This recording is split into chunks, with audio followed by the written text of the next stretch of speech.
There is an unusual detail in the life of Saint Benedict of Nursia.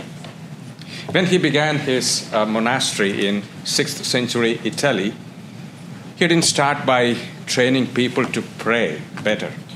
He started by teaching them how to stay in the same place, to stay in the same room, to stay with the same people, and stay in the same rhythm. His famous vow wasn't about brilliance in prayer, not productivity, not even visible holiness. It was stability. In other words, remain. Remain.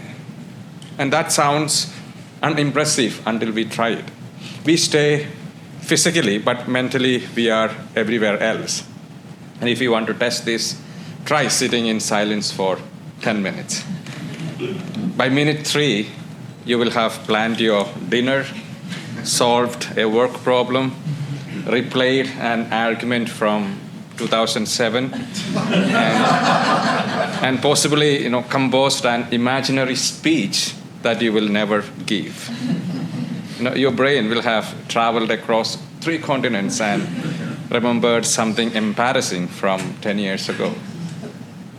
But remember, say this, on the night before Jesus enters into his suffering and death, Jesus does something almost irritating. He doesn't give his apostles a plan. No step 1, no step 2, no step 3. He gives them one word. That sounds simple. He tells them, remain. Stay with me. That's all he says. Stay with me. Now imagine the scene.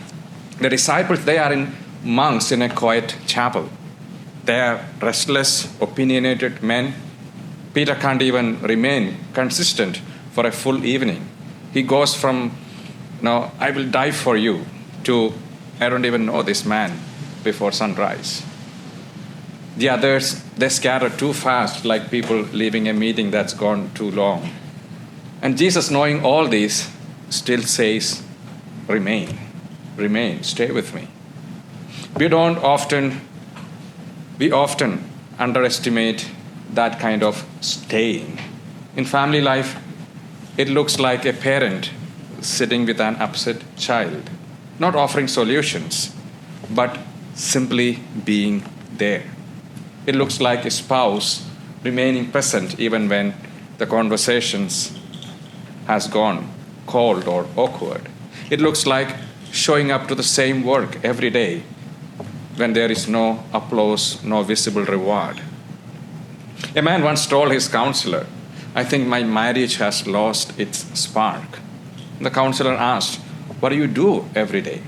He said, morning I get up, I go for work, I come home, eat, watch TV, sleep, and every day it's more or less the same. The counselor said, try this. For the next 1 month, just sit with your wife for 10 minutes every evening without any distraction. A month later, the man comes back to the doctor and says, nothing dramatic has happened, but something has changed. We started noticing each other again. Just started noticing each other again. And there it is. It's not a grand gesture, just by remaining. We often want deep relationships without repetitive presence. We want peace without daily prayer. We want strong faith without staying anywhere long enough for roots to grow. It's like planting a tree and digging it up every other week to check if it's growing. At some point, the tree would like to file a complaint. There is a remarkable story from the early church about Saint Mary of Egypt. She spent years living a wildly disordered life, completely disconnected from God. Then, after a sudden moment of grace in Jerusalem, she withdrew into the desert. Not to impress anyone, not to perform a miracle, but simply to remain with God for decades, alone. And when a monk named Zosimas met her years later, he could hardly believe that she was even the same person. Her life was life had changed, not because she did something spectacular, but because she remained, because she stayed. Remaining is boring before it becomes beautiful. And that's why most people would never reach that beautiful part. People would leave when it gets boring. Remaining, therefore, is not about doing something impressive. It's about refusing to leave. Refusing to leave your prayer life just because it feels dry. Refusing to leave people just because they are difficult. Refusing to leave God just because he feels silent. So today, Jesus is not asking us to do more. He's asking us to stay with him, to stay in love, to stay long enough for grace to take root. Because those who remain are the ones who are quietly transformed. Remain.